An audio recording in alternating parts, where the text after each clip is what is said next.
விட்ட மாமா தாண்டி போயிருந்தார். வழியில முன்பேக்க பிடிச்சேனா வாடி விட்டு கீழே விழுந்தேனா. விழுந்து தூக்கம் வந்தது. உனக்கு அறிவே இல்லையா? ஏன் தேவையில்லாத பக்கம் தூக்கி போட்டாங்க?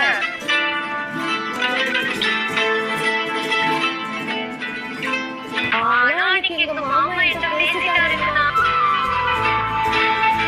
அப்ப இருந்து இப்ப வரைக்கும் மாமா மாமா மாமா மாமா தான்.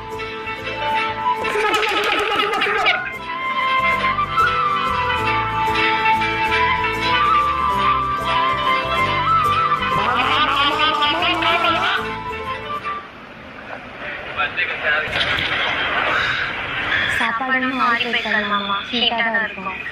ஏன் இங்கிலீஷ் பேசுற? யாரு இங்கிலீஷ் பேச தெரியாது? எங்க பேச பார்க்கலாம். ஹேப்பி பொங்கல்.